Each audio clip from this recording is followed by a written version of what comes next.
All right, and here's the news. President Bola Tinubu has arrived at Abu Dhabi, capital of the United Arab Emirates, for the annual Abu Dhabi Sustainable Week Summit. Now, the Nigerian presidential airplane landed at the Ziyad International Airport at approximately 11:30 local time the Sunday evening. He was received on arrival by the UAE Minister of State Foreign Affairs, Sheikh Shabot Nayam Al Nahyan, on behalf of the government.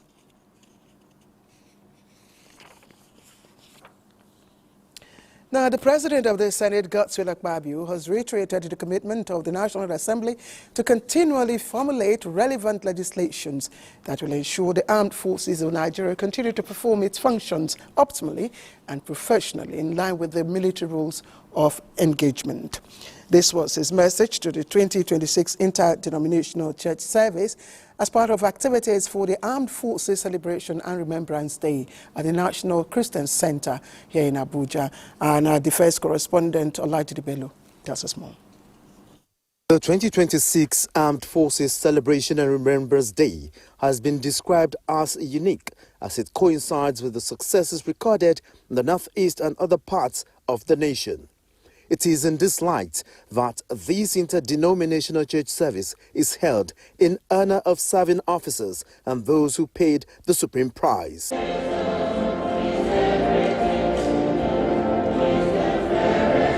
One after the other, accolades filled the air, lauding the contributions and sacrifices of the armed forces to ensure the sovereignty of the nation. The blood of our valiant heroes and heroines serves and will continue to serve as the seed of our national unity and progress. Your message today reminds us that service, sacrifice, and love of country are sacred duties, and that faith remains a powerful source of strength in times of trial. But seeing something like this today, everybody will be happy that one day somebody will remember me, even though I'm not alive, but we're still praying for more.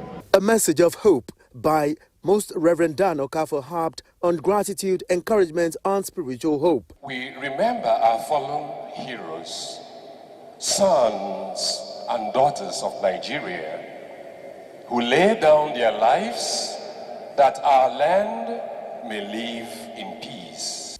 Special prayers, a minute silence, and Thanksgiving session characterized the service. Olajide Bello, NTA News. And special Thanksgiving and interdenominational church services held across the nation for the 2026 Armed Forces Celebration and Remembrance Day. Our correspondent Elizabeth Omori, who compiles sermons, reports that messages focused on welfare for servicemen, prompt payment of pensions to retired personnel, and commitment to safeguarding the territorial integrity of the nation.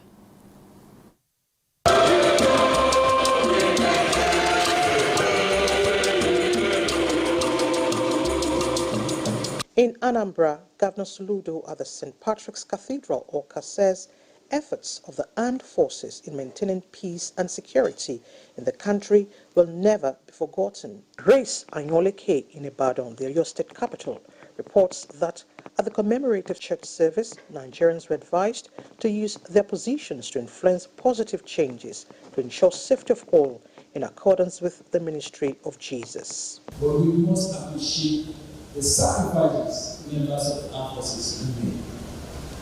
If we don't appreciate them, we take them off the streets for 1 day, 24 hours, you will see the results. This commitment is central to our vision of creating an environment where lives are protected, communities thrive, and development and investment can flourish. Bishop Blessing Ainda and Governor Fubara in Rivers State challenged the political class in the state to champion the cause of peace and development. If we use our positions and possessions and resources, the resources of the state, to alleviate the hardship, pain, and poverty the people go through, we shall be remembered. What is important is peace for this dear state. And we'll get it by the special name of God. Servicemen at churches visited also call for effective reforms to aid their performance. Elizabeth Omori, NTA News. All right, let's take you to Lagos now. After 19 days after the fire incident that engulfed the Great Nigerian Insurance Building and 6 other structures on Martin Street, Lagos Island, demolition of distressed buildings have begun. Joel Bukbola reports that the exercise is being done amidst tight security. Past 4 days, major markets and streets around the Balogun market have been cordoned off to pave way for the demolition exercise, which authorities say must be done before reopening of the affected area. The main objective of the first phase of this demolition exercise is to clear debris of collapsed structures affected by the inferno. It is when this is achieved that the main building, that is the Great Nigerian Insurance House building, can now be pulled down. A combined team of emergency responders comprising the National Emergency Management Agency, Lagos State Emergency Management Agency, LASEMA, and other stakeholders are actively involved in the operation to ensure it is done in accordance with laid-down modalities and public safety. Debris evacuated from the scene are being conveyed to Olusosun dump site in Ojota. For now, there is no timeline for the completion of the exercise. The economic implications, experts say, is unquantifiable. Assuming that their risk is an insurable risk and they've taken the necessary insurance to support their business, well, those category of victims will be able to come back earlier than the people who might not have had any form of insurance. As the demolition progresses, traders are hoping the exercise will be completed as soon as possible. In Lagos, Joel Bukbola, NTA News. All right, let's take you now to Kebe, where the United Missionary Church of Africa, UMCA, is of course marking its 100 years of Christian presence in the area, calling on believers to strengthen unity, promote peaceful coexistence, and contribute to socio-economic development. Our correspondent, Jafar Yusuf Ilo, was there.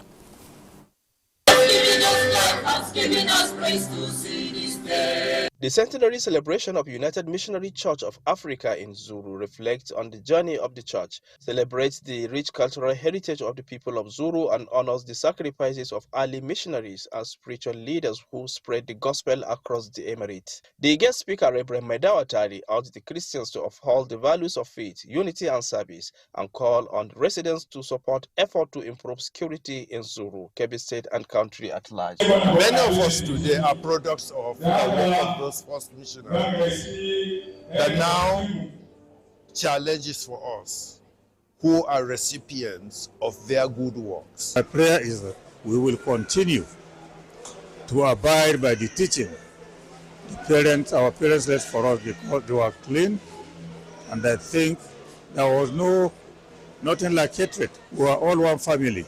The Kebbi State Governor, Nasir Idris, reaffirmed the state government's commitment to ensuring peace, unity, and harmony among the people of the state. Let us also therefore celebrate with joy in our hearts, thanksgiving on our lips, and unwavering faith in God's abundant future for the United Missionary Church of Africa. The event also featured prayers, recognition of long-serving members and pastors, and the presentation of Centenary Service Award to families of late Reverend Fathers who contributed significantly to the growth of the church. In Zuru, Kebbi State, Jafari Zubilo, NTA. And the Minister of Marine and Blue Economy, Adegboyega Oyetola, has renewed his call on state governments across the Federation to urgently ban the use of wooden boats for commercial water transportation and invest in safer, modern fiber and aluminium boats. The minister made the call against the backdrop of recent tragic boat accidents, which claimed several lives and left many families in mourning mood. He expressed deep sympathy with the victims of the mishaps and extended heartfelt condolences to the families of the deceased. Oyetola, in a statement by his special advisor, Bolaji Akinola, urges waterway users to take personal responsibility for their safety by adhering strictly to basic safety measures and warns against night travels, which often comes with poor visibility and higher risks. The minister states that the continued reliance on rickety boats in many riverine states and non-adherence to standards remain the major contributor to accidents. We have a report on this. The minister expressed deep sympathy with the victims of the mishaps and extended heartfelt condolences to the families of the deceased. Oyetola, in a statement by his special advisor, Bolaji Akinlola, charges waterway users to take personal responsibility for their safety by adhering strictly to basic safety measures and warns against night travel, which often comes with poor visibility and higher risks, and urges passengers to insist on wearing approved life jackets at all times.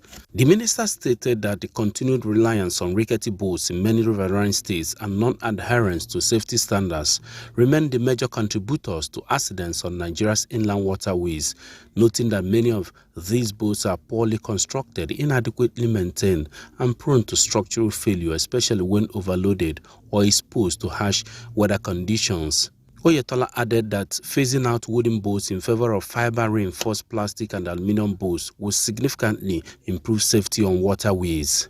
Reaffirming the federal government's commitment to waterways safety, Oyetola disclosed that the Ministry of Marine and Blue Economy has continued to roll out interventions aimed at reducing accidents. He cited the distribution of 35,000 life jackets by the ministry to riverine states in 2025 as part of efforts to enhance safety consciousness and preparedness. He emphasized that ensuring safety on Nigeria's waterways requires collective action and political will at all levels of government. NTN News. And the social media is abuzz with the Eagles' victory over the Pharaohs of Algeria last night. But I just let Francesca Belay to relive all the exciting moments for us. Francesca.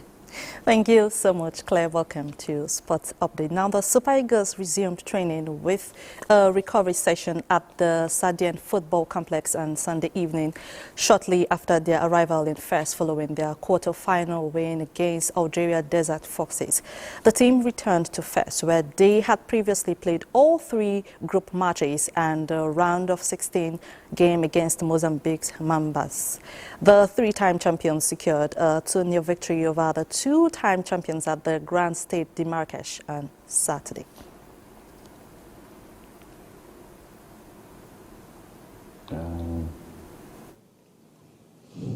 This game is, like I said, because they work since January, last January, they work a lot, and every time we have only 1 or 2 training sessions, and now we have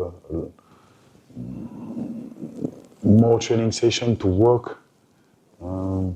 Personally, I'm happy. I'm happy because my vision for this team, I have some results with that, so I'm feel good. And my little smile is because I saw my player very happy in the locker room. They are focused on the group, they are focused about their game, they are focused, they try to understand what I want, and they arrive. So I'm very happy for them. Meanwhile, Nigeria Super Eagles will meet the host nation Atlas Lions of Morocco in the semi-final this Wednesday at 9 p.m. Nigerian time at Prince Moulay Abdallah Stadium in Rabat. The crucial match is a key step towards the final, while Egypt is preparing to face Senegal, continuing their intense rivalry. Now, Leeds United avoided an FA Cup upset by staging a second-half comeback to beat Championship side Derby County 3-1 and advanced to the 4th round. Gabriel Martinelli scored his first hat-trick for Arsenal as Premier League leaders defeated struggling Bournemouth 4-1. Jovan Makama's hat-trick helped Norwich, also in the Championship, to cruise past Walsall 5-1 at Carroll Road. In another result, Valentin Tatis Castellanos scored his first goal for West Ham, helping them edge Queen's Park Rangers in extra time, while Brighton's and Hove Albion also posted a 2-1 win over Manchester United. Liverpool will host League One's Barnsley at Anfield on Monday night.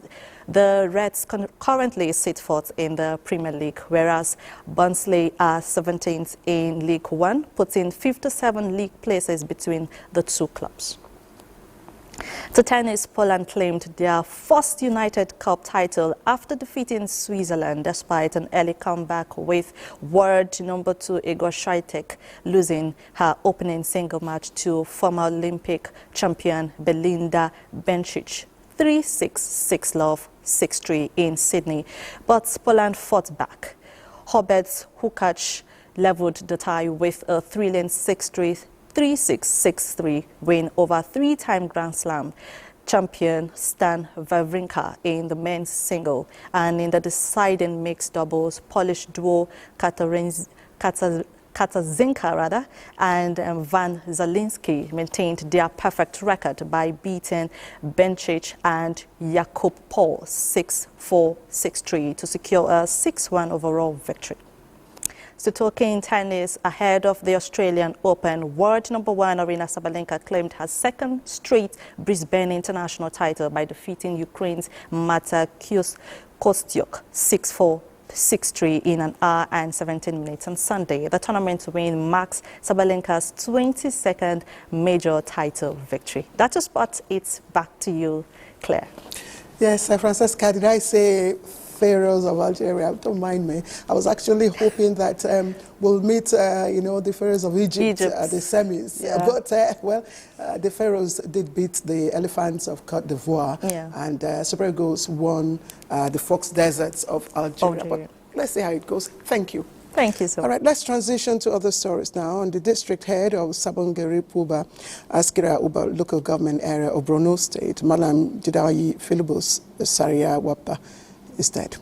Malam Wapa, who served the Nigerian army for 35 years before retiring to private life, died at the age of 90. He is survived by his wife, 11 children, and 26 grandchildren. Among his children is Comrade Ayuba Waba, the immediate past president of the Nigeria Labour Congress and ITUC Global. He will be buried on Saturday, January the 17th, in his hometown, Sabongeri Puba, Askira Uba local government area of Borno State, at 10 o'clock in the morning. And the family of Ikenna Ekwenugo announced the death of Iche Ikenna Ekwenugo Nwazoluibo Nibo. In a statement signed by his son Nze Chukwudi Ekwenugo, Mr. Ekwenugo, who died on Saturday, the 10th of January 2026, has been buried on Sunday, 11th of this month, in accordance with his wishes.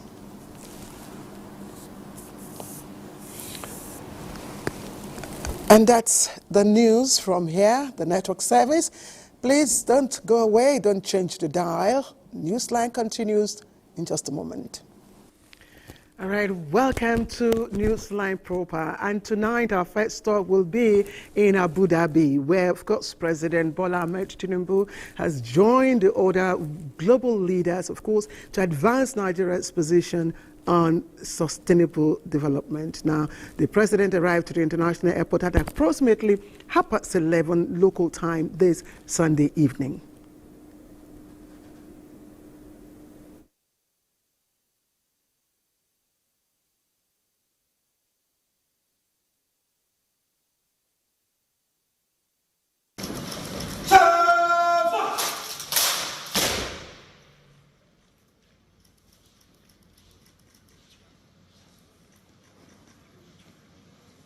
State Foreign Affairs, Sheikh Shabut Nayan Al Nayan, on behalf of the government.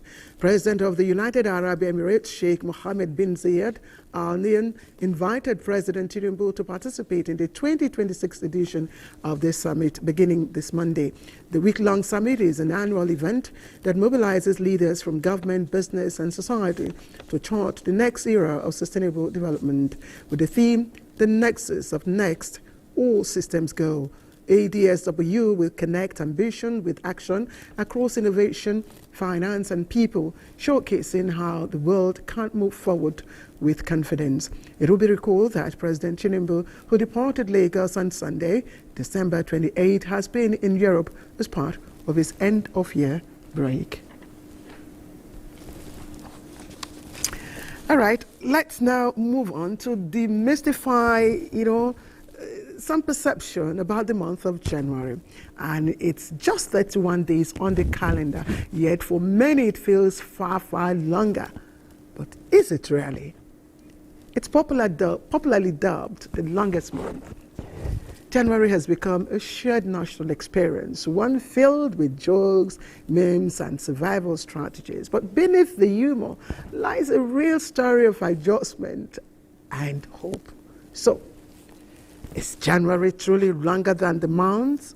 Or is it simply a test of patience and planning? And for this, we'll turn to Ngozi Okafor, who will take a closer look at the myth and the reality through the eyes of everyday Nigerians. January arrives quietly. The music is gone, the lights are off, and reality settles in. Unpaid bills, school fees, and stretched household budgets. Before you enter January, you have to be with. You have to be know how you spend your money during Christmas so that you can be able to foot your bills January. And once they returns back, they will now face school fees and all that. Some will also face their house rent and other bills, you know. That is why we normally say that January is one of the longest months. Many say January only feels long, not because it has more days, but because the buckets are lighter, the sudden return to reality after weeks of celebration. The challenge, they say, is not time, but money. If you check the calendar, January ends in 31st, like other months. So they are not January is not different from other months. So the issue is that we eat more than what we earn. Some are saving money for that January. Some do not save or borrow for the January. Others point to post-holiday blues and the pressure to start the year strong as reasons the month drag on. And you know, with expectations high and resources low, the days can feel unusually slow. Most people are being caught up with a lot of expenses and pressures. So people always thought about that January is the longest month of the year because of what to expect. Well, people tend to misuse all their money during December. They tend to spend unnecessarily to meet up with the pressures of Christmas. Though often described as psychological, but the struggle is real. Families tighten budgets, reduce spending, and in some cases, take on extra work just to stay afloat. As a person, you need to work on what you have to be able to foresee and then to plan ahead. You don't have to base on one single account. You need to put your hands to some other things that will enable you or that will also help you to meet up with the demand. Doing many business, if you do these ones, you can't just wait your month's salary. In the end, January stands as a quiet test, and whichever way it is viewed, January remains a testing period demanding patience, careful planning, and resilience from many as they find their footing for the year ahead.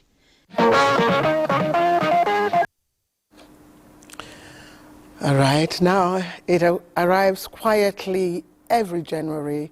No wrapper, no receipt, no return policy. It isn't something you can touch, yet millions hold on to it very tightly.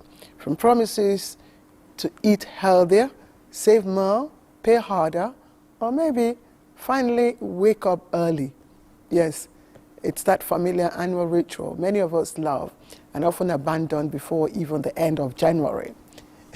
Yes, and the suspense ends here. New Year resolutions. Why do we even make them when we can't keep them? Why we break them? And whether they truly help us become better versions of ourselves? Well, Annie Daniel is at it again. She will take us into the hopes, humor, and hard truths about our January promises. Over the years, I have come to realize that New Year resolutions have become a familiar ritual, one that marks the transition from the old year to the new, now that the old year has wound down, and we have stepped into a brand new one. I went around town to find out whether Nigerians actually made resolutions for the year ahead and what those resolutions mean to them. I have tried it like 3 to 4 times. I failed. At the middle of it, I will not keep it. So I don't believe in New Year resolution and I don't do it. This year is soft drink that I want to take. Wine, kunu, zaki. Last year was like once in 3 months or 2 months. Then this year, I do club. This year, I believe maybe once in a year. Me, I used to play, I used to fight sometimes, but I'll change everything. These respondents say New Year resolutions help them stay focused and achieve their goals in the months ahead, while for others, they serve as a personal check, helping them rein in excesses and bad habits. I dropped that humanizing heart a long time ago because it was really giving me some really harsh problem in my family. And I have not been associating with the right set of people for a particular period of time, so I just feel like this new semester we're about to enter, there are a set of people that I'm going to associate with. My siblings used to make me angry, and I just beat them anyhow. But this year I'll just control my anger now. I'll not be fighting them. Okay, no more womanizing, gossip and fighting. But beyond the laughter and bold declarations, the big question remains: how do they intend to turn these resolutions into reality? I'll pray, fast, call my God, shout, cry. If I want to get something, even if it's pepper, I'll not say, okay, I'll get it 5 minutes later. I'll just go and get that pepper now, as far as I'm available at that moment. You can actually make changes in your life without waiting for the new year. You can do that on your birthday. You can do that on the first day of the month. You can do that when you sit down and evaluate yourself and know that you're not really going in the right direction, or you're not getting the expected result or the desired result in your life. Here, the respondents bear it all. When they say change begins with me, how many of us have really changed? We say it, we play lip service to a lot of things that will promise resolutions beginning of the year, but we just find ourselves deviating. New Year resolutions that people make and normally feel are powered by motivation. And motivation of a new year, motivation of a new start, and all that. And after that, motivations are not sustainable. But you see, when they are born out of discipline, and that's when I said, when they are born out of discipline, you find out that they are easily sustainable. Because you put structures in place for personal evaluation. As the months roll by, only consistency will determine which resolutions endure and which one quietly falls away. Thank you, Annie Daniel. Now, when we talk about the Almajiri system, it's usually in numbers and the policies, we are implementing to address them. But beyond those statistics are real lives. Now, once an Almajiri seeking only Quranic knowledge, today, Ahmad Isa wears a graduation gown and ready to serve his nation. His journey from the Almajiri system to university began when an Edo State-born staff of the Nigerian Television Authority posted to Dutse that was over a decade ago, when the benefactor chooses kindness beyond tribe, faith beyond boundaries, and hope rekindled through education.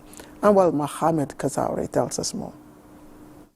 Years ago, young Ahmad Isa arrived in Dutse with nothing but hope and a strong desire for Quranic education. To survive, he ran errands and worked in people's homes, choosing dignity over begging as he combined daily struggles with Islamia lessons. One day, fate intervened. Ahmad crossed paths with Danjuma Meyaki, a civil servant from Edo State, newly posted to Dutse. Behind the boy's quiet nature was honesty, humility, and a deep quest for a better life. I came to Dutse as an Almajiri, as you all know, but later on, I feel like I have that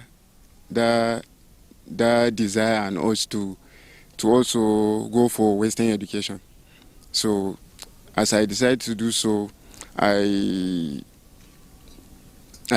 consulted my Aram, that is my Almajiri teacher, and he supported me, he allowed me to do it. He is one of my students. I did not hesitate in allowing him to pursue Western education.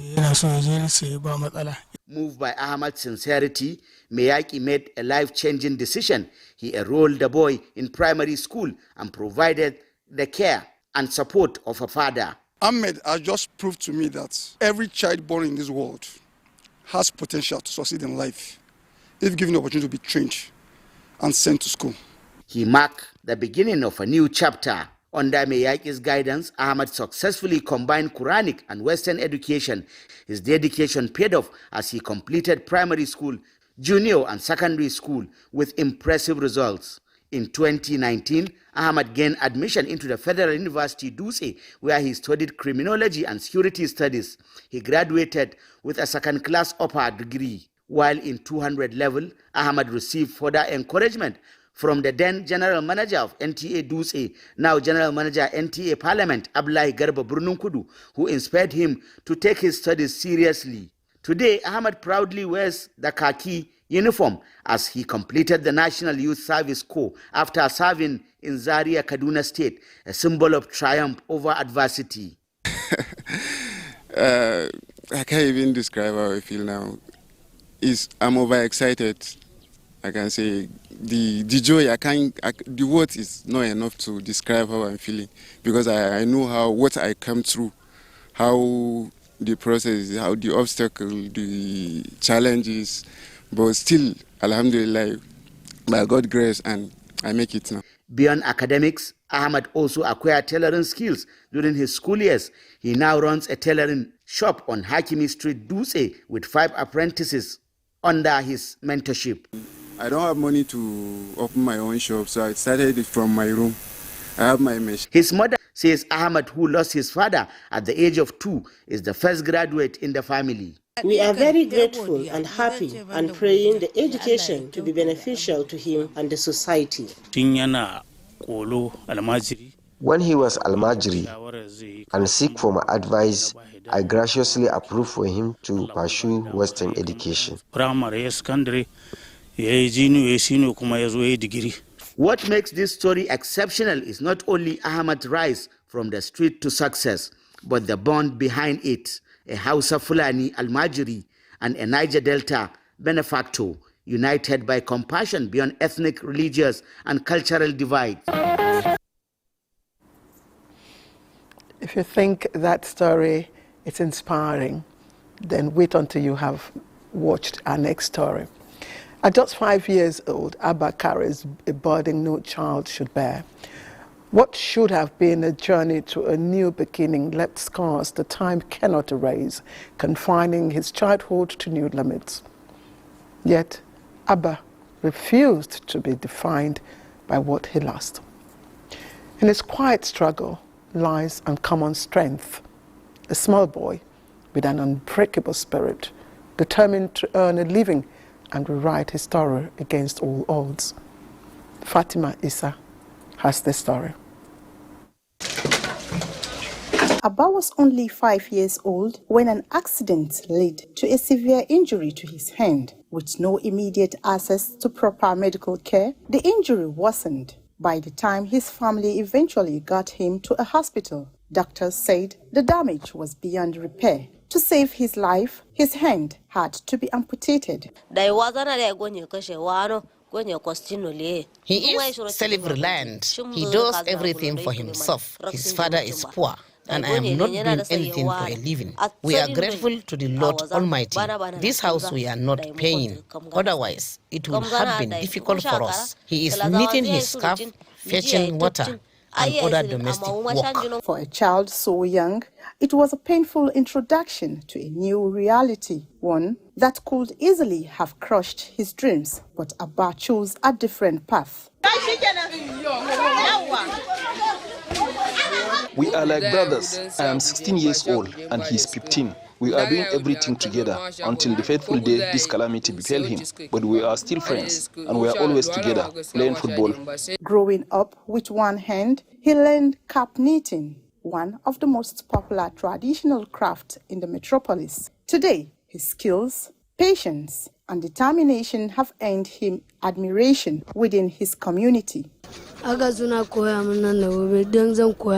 name is Abba. I grew up in Maiduguri. My elder brothers taught me the art of cap making. It has been 5 years since I started making caps. I want to learn other trades and I would like to go to school. Other physically challenged people can emulate him and start doing things for themselves. It doesn't have to be cap making. He is a good boy. He is from Bama local government. He is into cap making and I am doing the same thing. We will take care of him.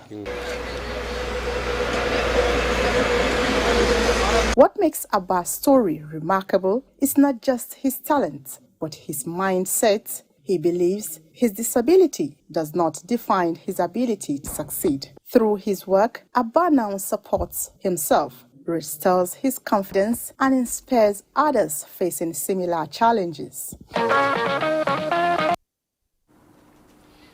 Absolutely.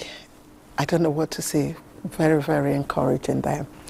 All right, you're watching Newsline. Let's quickly take a break, and it's just enough for you to sip a cup of coffee while I stretch my legs and catch my breath.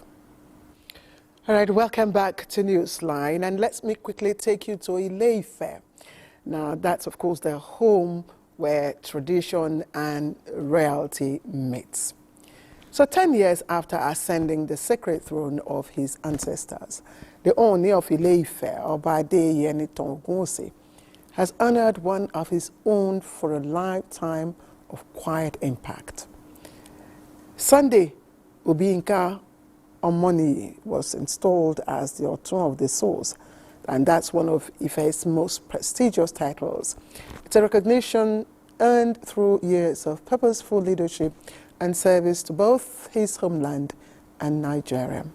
Femi Afariugun captured some of those very exciting moments for us here on Newsline. Amid chants, prayers, and sacred rites passed down through generations, Chief Sunday Obiyinka began his journey into chieftaincy with traditional rituals across Ile-Ife, invoking peace, wisdom, and continuity for the kingdom. The rites culminated at the palace hall where the Oni of Ife, Oba Adeyeye Ogunwusi, presented the paraphernalia of office to Chief Obiyinka, formally installing him as Otun of the Source, a role described as critical to the strength and direction of the throne.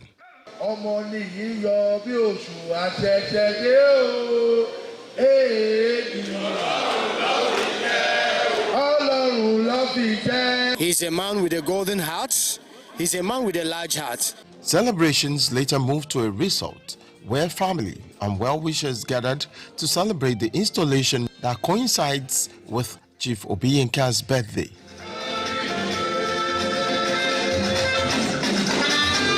He has shown traits of leadership. He has shown traits that made Oni to be tied to him. I think it's a right choice made by the Oni of Ife, and I believe he will leave a very clean, lasting legacy.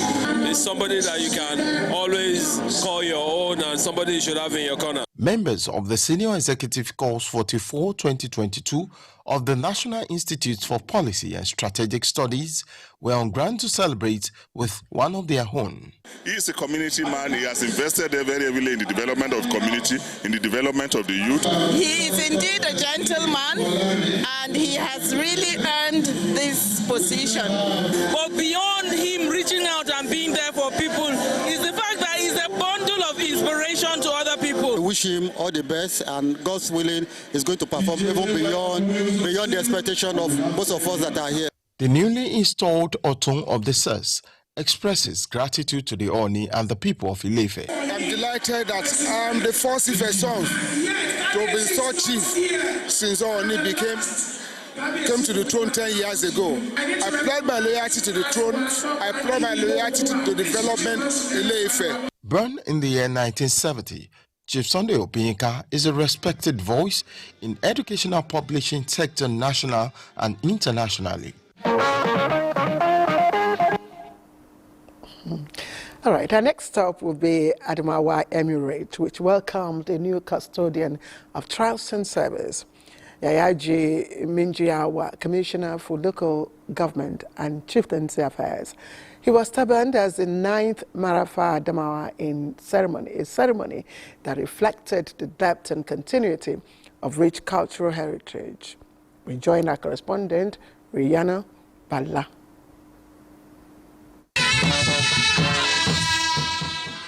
In a time when communities yearn for peace, unity and purposeful leadership, the Adamawa Emirate has added a new voice to its traditional council, someone that is believed reflects those values. Under the scorching Yola sun, yet undeterred by heat, prominent sons of the state and other dignitaries on Palace of Lamido Fombina, Mahmoud Barkindo Aliyu Mustafa, to witness the turbaning of the 9th Marafa Adamawa. The choice of Yaya Jimmy came as no surprise, known for his humility, honesty and peaceful disposition.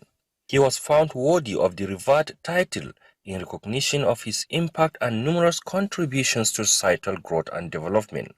Those qualities traditional leaders say reflect the values of the Adamawa Emirate and the kind of leadership needed at a time when unity remains critical. It's for them to uphold the virtue and respect the institution that has bestowed a prestigious title for them. To thank Lamido Barkindo giving him this title as Marafa Adamawa.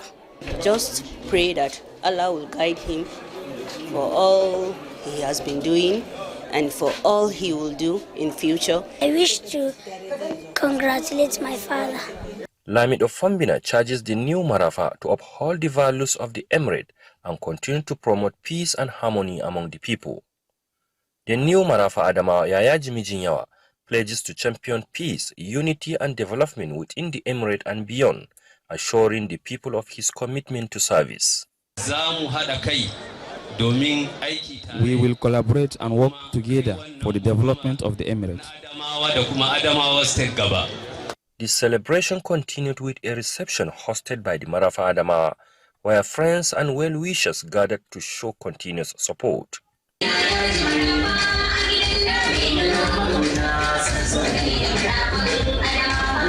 A mini Daba was organized in his honor, offering a glimpse into the rich cultural heritage of the Adamawa Emirate.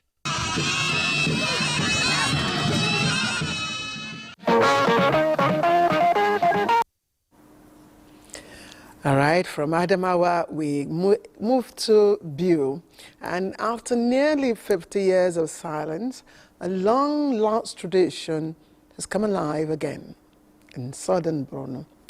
The maiden Biu Emirate Cultural Day brought sons and daughters of the Emirate together in a celebration of identity, unity, and shared heritage.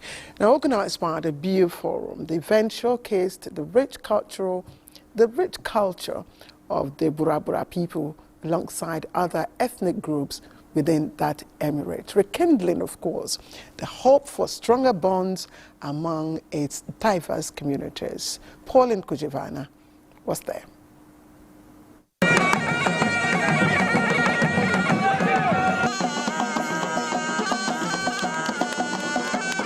Colorful, well-coordinated and captivating, the Daba marked a powerful moment of unity as the people of the Emirate came together to celebrate and preserve their rich and diverse cultural heritage. Leading the procession was the Emir of Biu, Mai Mustafa Umar Mustafa, whose presence added royal splendor to the event.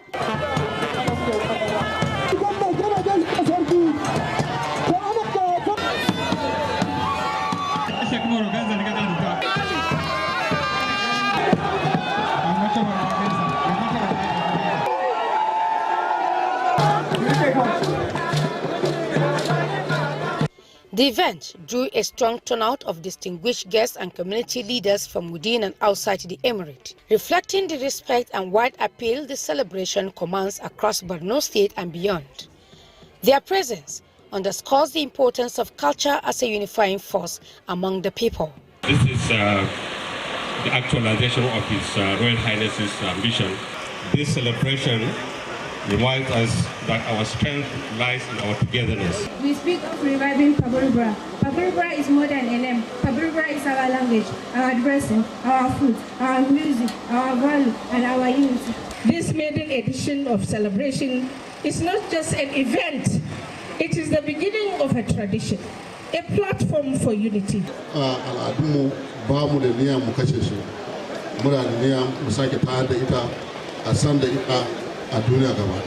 Let us renew our collective resolve to work together. Government, traditional institutions, community organizations, and individuals for a more peaceful, prosperous, and united Biu Emirate. Another major highlight of the maiden Biu Emirate Cultural Day unfolds at the Biu Stadium through the exhibition of traditional artifacts, agricultural produce, and lively traditional music that kept the audience engaged.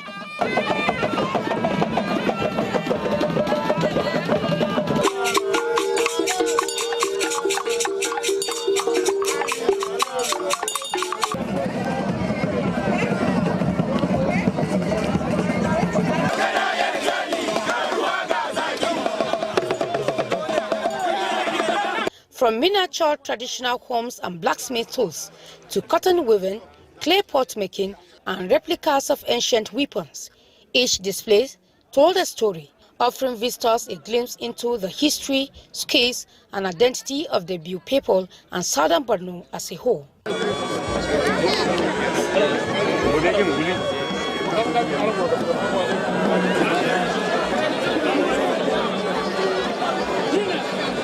The celebration rounds off with a dinner. As organizers, the Biu Forum reaffirmed commitment to sustaining the cultural festival as a platform for promoting peace, unity, and cultural renewal for generations to come. All right, just for accuracy, sometimes our tongues, get ahead of us. For accuracy, that name is Babu Bura. We'd like to get names right here on the NTA. So let's move on now. And built in culture and strengthened by family values, traditional marriage remains a very powerful expression of identity and continuity across generations. Now, these values were on full display at the traditional wedding ceremony of Oluwashefumi Emmanuel Tinubu and Moyoluwalogo Jasmine Gay.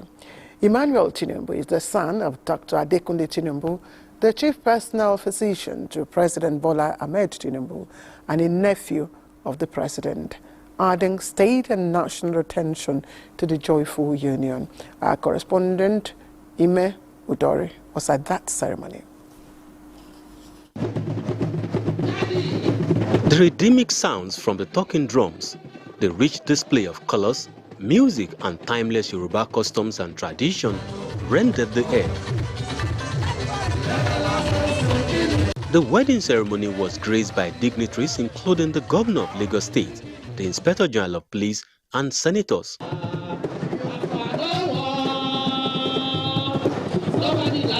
In line with tradition, the groom, Emmanuel, and his friends prostrated before the bride's family, a symbol of respect, honor, and readiness to embrace responsibility.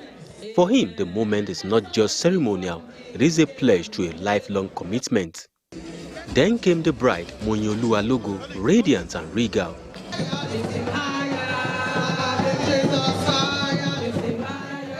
After all traditional rites were completed, the union was sealed with prayers by both families. Guests and well-wishers offered their best wishes and prayers for a blissful marriage. Both parents have done their own part. They need to do theirs, and it's by ensuring that they can continue to communicate, they can continue to ensure that they live their life, has been demonstrated by both parents. We pray that they have patience with each other. We advise them to pray together. For them to have a prosperous life, as the Lord has instructed for matrimony to be. Beyond the rites, the celebration was the epitome of the slogan, a call for show, with Lagos-style razzmatazz, glamorous outfits, joyous dancing, and a lively atmosphere befitting a modern royal wedding.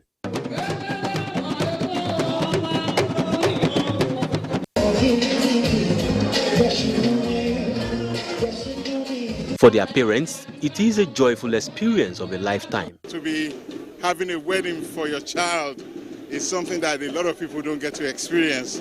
And to be in a position to be able to do it, and now family and friends come out to join you. My advice for them is to not let anyone get between them. Whatever their issues are, they should sit down and discuss, not come to me or to their mothers or friends. They should be able to sort out themselves.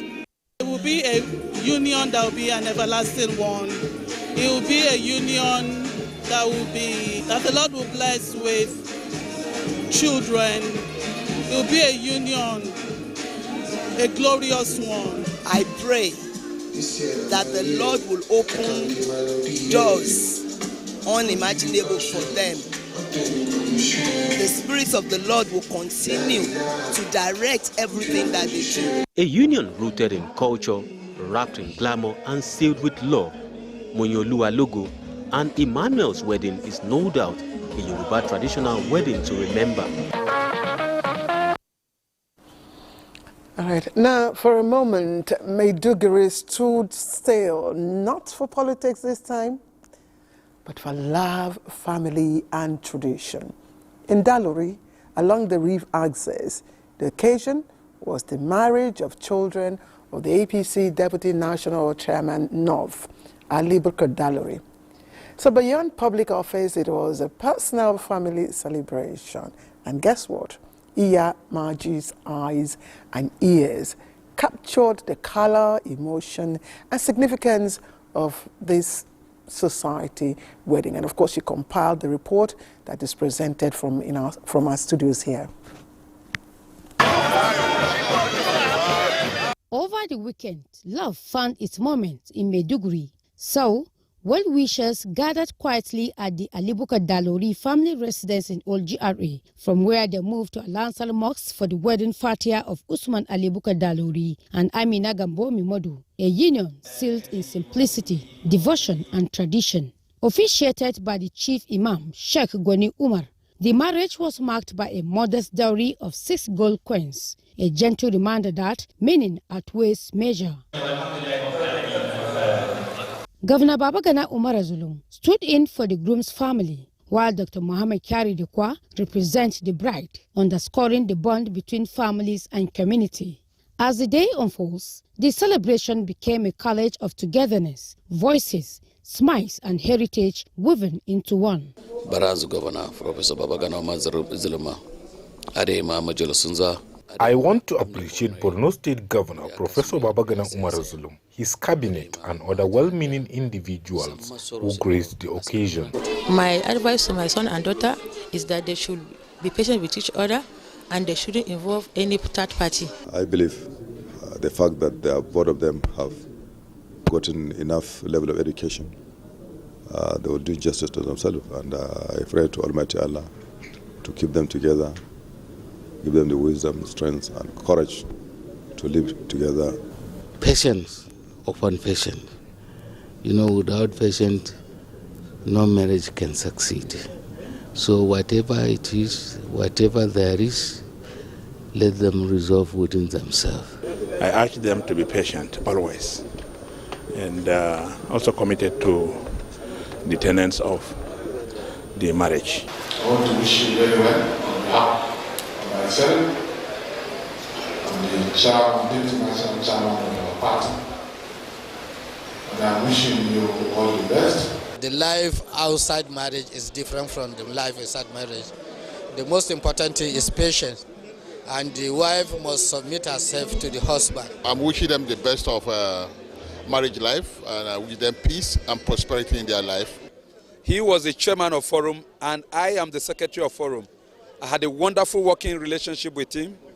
I have not seen a true brother, a wonderful friend, a man who can lay down his life for his... Kanuru rhythms and flavors such as Wushe Wushe, Kaulu, Kalawa, Kususural and Fafura fill the air, turning a wedding into a story of culture and unity.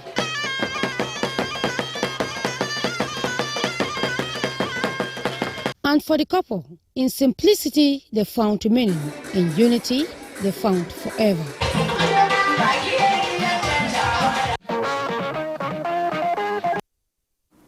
Beautiful. Now, 100 years after its doors first opened to learners, Mubi 1 Primary School has shaped dreams, nurtured character, and given generations a place to begin. In Mubi North local government area of Adamawa State, memories of the past echoes as alumni, teachers, and pupils in the community gathered to mark a century of learning and service. Correspondent Rihanna was there for Newsline.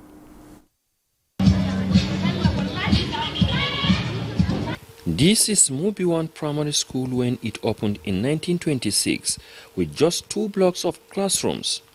The school served a small but growing number of pupils from the local community, laying the foundation for what has become one of the northern Nigeria's oldest centers of learning. And 100 years later, the school remains a proud symbol of learning, growth and lasting impact on generations of pupils. Once a key center of education in the old Sardauna province, the school has produced men and women who have gone to excel in various fields, contributing meaningfully to the society and national development.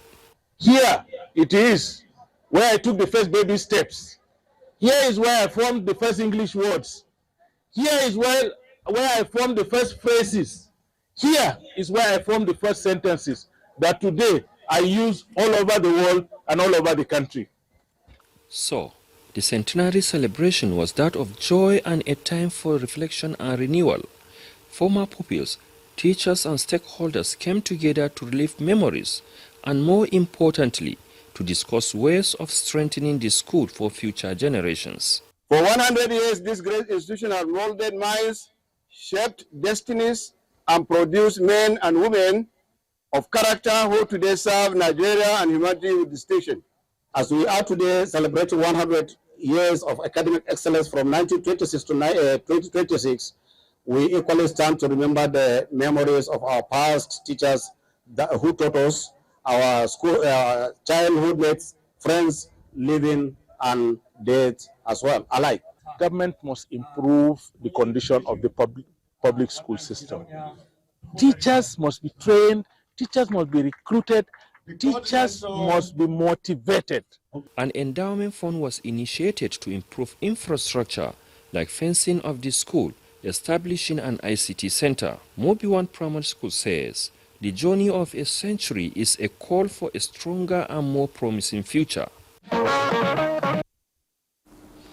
All right, you're watching Newsline. If you've just joined us, it's time to take a break and reset and prepare for the unfolding stories just ahead. Thank you for staying with us. Now, what should have been a day of joy, a new beginning, turned into a nightmare for the family of Daniel Monday in Ikorabasi local government area of Akwa Ibom State. That's when their 13-year-old son, Timothy, was allegedly shot dead by a soldier on New Year's Day. Now, as grief engulfs the family and the community calls for justice are growing, while residents await the outcome of investigations by the Nigerian army, Dianime Uko tells us more. Timothy, a JS2 student, had joined his family on the night of December 31, 2025, for a crossover service at Mount Zion Church, Ete, like many others, hoping to welcome the new year with gratitude. But the celebration was short-lived. By the morning of New Year's Day, the community was thrown into mourning as the teenager was allegedly shot by a soldier attached to provide security in the area. Ete, a close-knit community in Ikorabasi local government area, has since been gripped by grief and shock. Timothy's father, Mr. Daniel Monday, is too distraught to speak, having lost his only son among 8 children. Timothy's elder sister, Miracle, who was present during the incident, recounts the events that led to her brother's death. Where I was about urinating, that was when this army man came. What are you doing there? What are you doing there? My sister was like, please hold on, sir. Let her finish. He was already in between us. He opened his arm wide open like this and pushed us to the ground. Other man from that extreme where the other army men were, he came because he saw everything and he apologized on his behalf. So he apologized on his behalf and he escorted us to this point. As immediately we passed the crowd, as we were going, we heard gunshots. That was when I told my sister, come, let's run. No. They don't shoot gun. No. Then my sister turned back and saw my brother. She said, run, go where? Now your brother then just shoot so. The family is demanding justice, calling on the Nigerian Army and Sterling Petrochemical and Fertilizer Company Limited, where the soldier was allegedly deployed to provide security duties, to take responsibility. The army man that shot my brother must also be brought to book. He has to face the law. Members of the church and the Yete community have also raised concerns over what they describe as the heavy military presence in the area, saying this is not the first time such an incident is being reported. Experience we have for some time now with the army, the military men, is something terrible. Unlike the first one that happened, it was the result of angry soldier. We mourn over the incident because that is not what we were expecting. We mourn over it. Even up till today, we are still mourning over the departure of that young boy. So we pray to God to comfort the family because it's too painful. A psychologist speaking on the incident stresses the emotional and psychological impacts of such traumatic losses on families and communities. It could be from childhood, it could be suppressed impulses here and there. When all of these things come together and there is no proper emotional regulation, then people become erratic. They act in certain socially unacceptable ways. And then they become misfits, and then they could be harmful to other people or even themselves. The Akwa Ibom State Police Command says it is unable to comment as the matter is currently under investigation by the Nigerian Army. In a statement, the 2 Brigade of the Nigerian Army confirmed that an investigation is ongoing, urging the public to remain calm and assuring that the findings will be made public. For now, uneasy calm prevails in Ete as a grieving family and a waiting community hope for truth, accountability, and justice. Very devastating. Now, the Ekpe Masquerade is an ancestral institution of the Mbo people in Akwa Ibom State and continues to play a central role in community life, promoting discipline, cultural values, and social order. Rooted in history and sustained by tradition, the institution remains relevant across generations. Calvin Samuel reports on the significance of the Ekpe Masquerade to the Mbo people.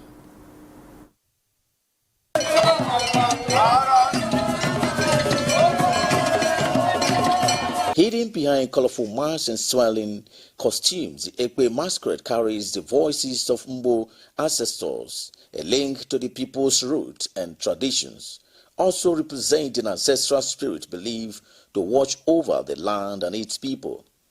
For generations, the Ekpe institution has served as a cultural performance and a guide for community life. It helps to maintain order, settle disputes, and reinforce the moral values of the Mbo people.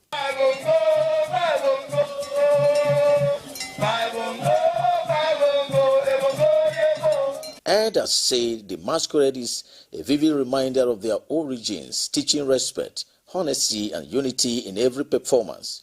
It also brings the community together, with indigenes and visitors gathering to witness the spectacular display of dance, music, and ritual.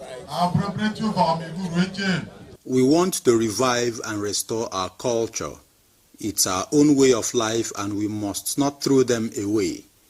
Our culture has all it takes to restore security and peaceful coexistence among us. Our culture is our pride and a symbol of unity, and we are proud of our origin.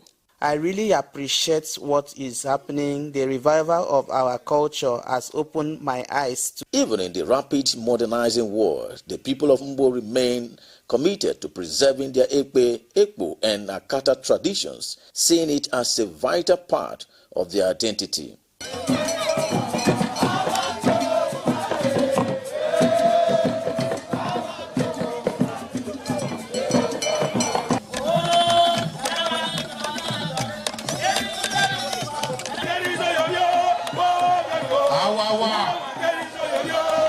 Cultural custodians believe that masquerade and traditions like these, aside from its heritage value, can drive cultural tourism and economic growth. With our cultures in place, we would rarely witness the many social vices we see today, because those things are not part of our ways of life. In the past, for example, if there is an issue in the community, there were different ways we investigate and deal with them. But today, those things are no longer in place. And that is why there are serious issues everywhere. So we need our cultures revived. Here in Mbo, the masquerade continues to bridge the past and the present, celebrating the ancestral spirit and strengthening the bonds that hold the community together. All right. Now, I'm sorry about that. I was just going to show you my wrist. I can't remember the last time I wore a wristwatch, and I'm certainly not alone, I know. Once a symbol of elegance and status, the traditional wristwatch is now fighting for relevance. It's facing stiff competition from smartphones that do almost everything for us. And in the next report, Kingsley Onoha explores how Nigerians are balancing tradition, style, and technology in keeping track of time.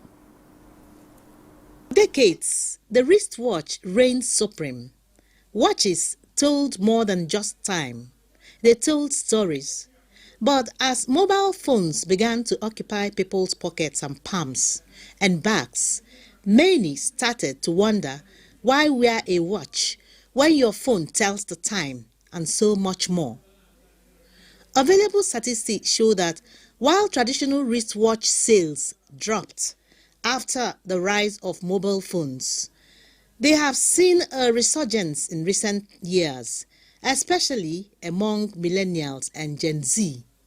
The global watch market is valued at over $60 billion, with smartwatches leading the growth. It tells you about when to keep appointment, when to go to bed, of course, when to do so many things. For me, I wear it for so many reasons. One is to enhance my hands and as well to check time. From luxury brands that reflect prestige to smartwatches that track your steps and messages, the timepiece has evolved, not disappeared. For many, watches remain a fashion statement, a fitness tool, or even a family value. Most people wear it for fashion because once they punch their phone, they see the exact time. So, has the watch been replaced by the phone? Not exactly. It's been redefined from classic analog to digital hybrids. Watches today blend function, form, and fashion like never before. Yeah, those who know the value of watch do wear watch still, because it's very important. It's a unique part of dressing.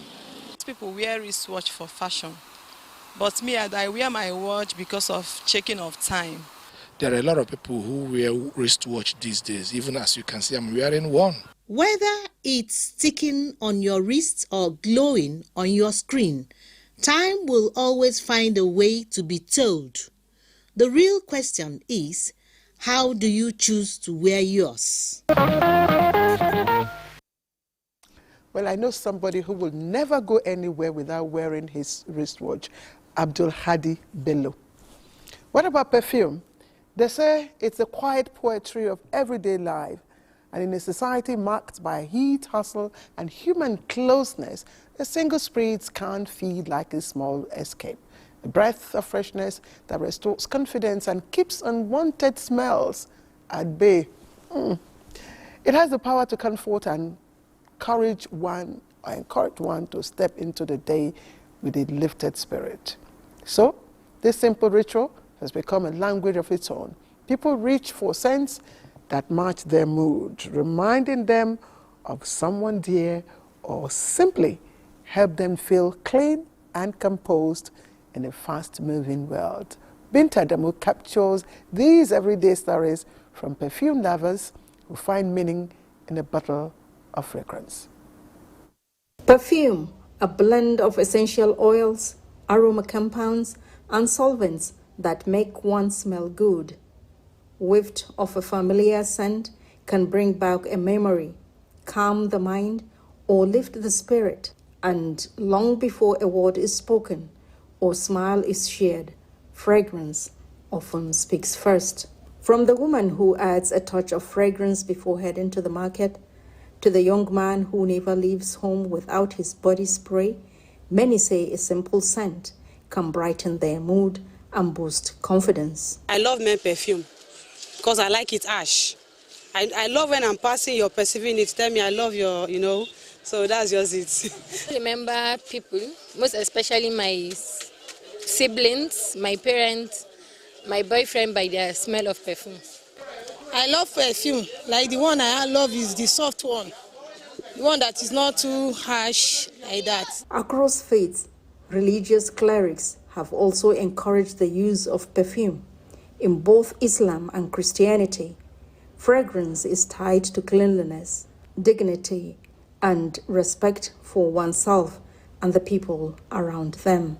Our Prophet sallallahu alaihi wasallam, he loves perfumes in every time. And he wanted it. He used it especially on Friday. Perfume is used in the Bible. In fact, God gave instructions to Israelites what they would combine, the kind of trees they will combine that will bring out fragrance, that will bring out this sweet smell. And there are some certain perfume you will use on certain period of time or consecration or other issues. In fact, if I would tell you when Jesus was born, the Bible gives us a record how people brought perfume, expensive perfume. And there was a time a woman in the book of John that the Bible talk about, she bring alabaster jar of ointment. It's an expensive perfume. A psychologist, Ismail Ahmed of the College of Education and Preliminary Studies, Kano, explains that certain scents can calm anxiety, ease stress, and even revive cherished memories. There is a relationship between perfume and the human behavior. Why? Because human beings need to be need to be accepted wherever they find themselves. So since they need to be accepted, they don't want to be withdrawn or disassociated by other people. So they are using the perfume for social recognition, social acceptance. For some, perfume also carries spiritual meaning. Perfumes are used for various purposes, some to connect with jinn, others with good spirits, often for specific intentions, such as causing separation between lovers or bringing two people together. Each type is typically applied on designated days. All right, perfume is really not compulsory. You know what they say about tomorrow? It's that mysterious land where all work, our wins, and even our little stumbles are quietly parked until we decide to pick them up again. Yesterday, well, it's history. But tomorrow, that's ours. Win or lose, we still get to show up. So here on Newsline, the night may be closing in, but let's tiptoe into tomorrow with a little hope, a bit of courage, and maybe even a grain. But before we go, here is my 2 cup of piece for the week. Progress should never trip over the shoulders of those who led the way. Let's make sure the pioneers of yesterday stay comfortably under our stride. Good night, everyone.